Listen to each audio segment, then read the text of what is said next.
Hey guys, today's video is going to be another Poshmark Q&A. First off, if you can hear like a humming noise, I have the fan going in this room because it's kind of warm in here.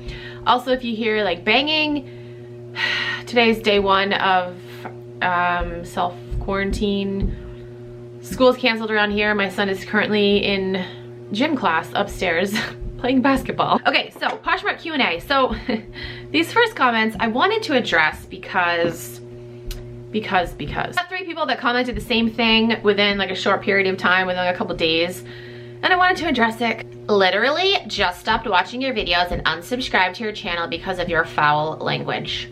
Especially the fact that you have kids. You should set a better example. I have kids too, and I play videos that are okay for them to hear, so I was really disappointed in your disgusting lack of verbal abilities.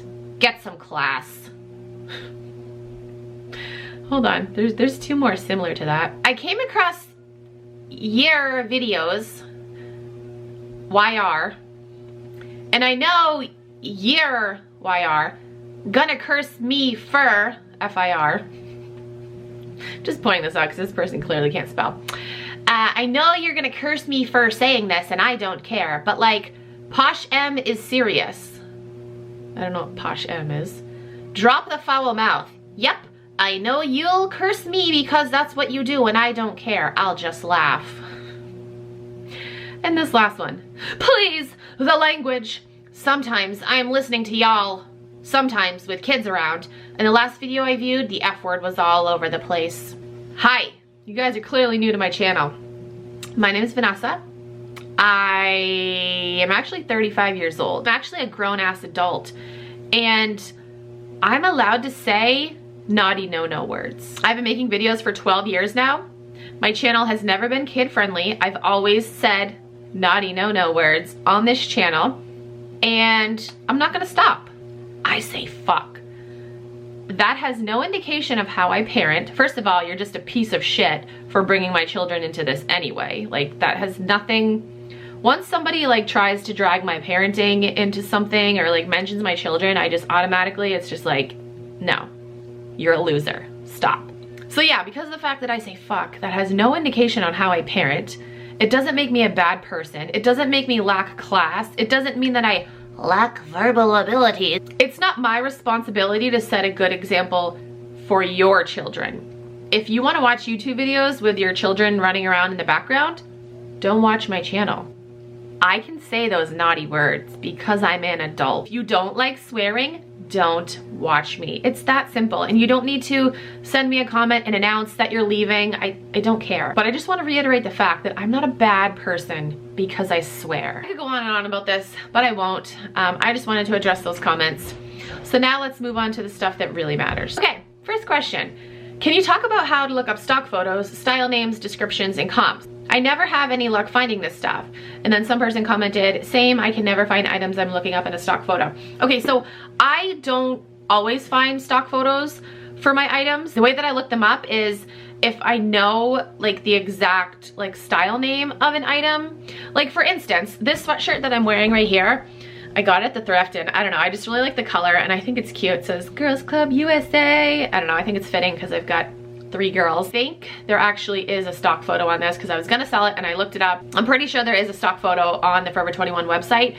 So I would look up Forever 21 Girls Club USA sweatshirt. Some clothing items do have tags that say like a style number that you can look up. This one's got like a shit ton of tags. All right, so there's no number on here. These are just ingredients. Why do I always want to say ingredients?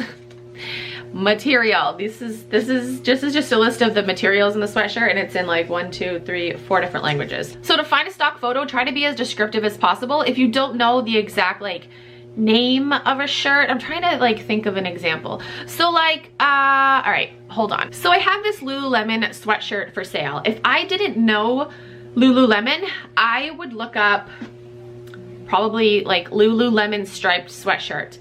This type of sweatshirt is actually called a scuba. So I'm more likely to find a stock photo if I looked up like Lululemon striped scuba as opposed to Lululemon striped sweatshirt. Maybe that's a bad example because I think there's only like 2 types of Lululemon sweatshirts. That goes along with looking up comps as well. I try to be as descriptive as possible. And it's hard sometimes. Like I said, I don't always find stock photos. That could be because I don't know what the item is called. It could also be because the item's older and there just aren't stock photos of it floating around. Again, try to be as descriptive as possible.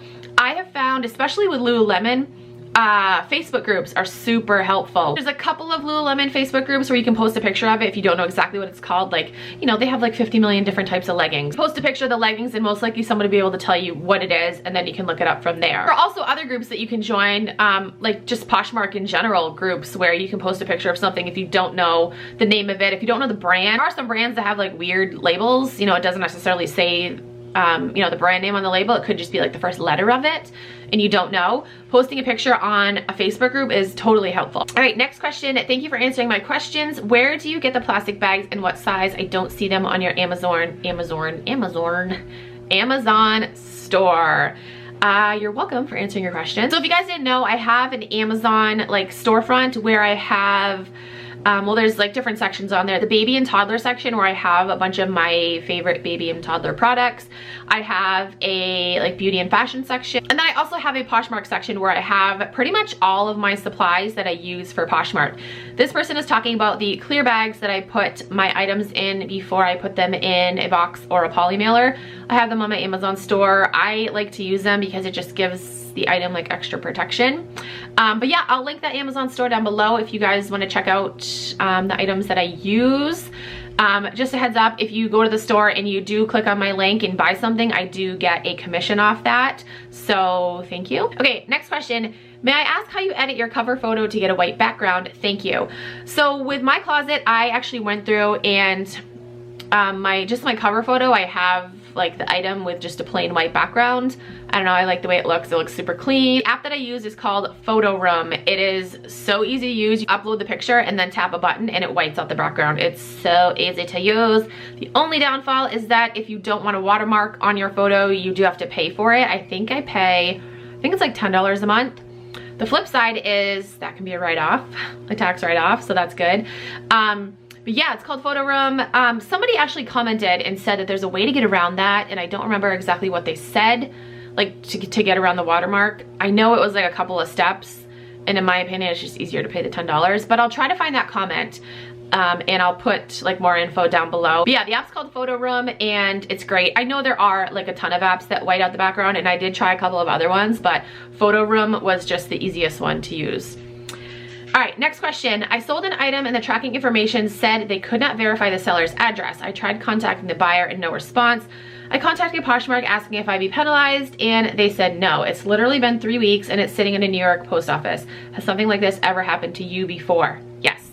So pretty much the same thing happened. I sent out a package. The person gave me the wrong apartment number. So it was sent back to me eventually. It sat at a post office for only a couple days, definitely not 3 weeks. It was only a couple days and it was sent back to me.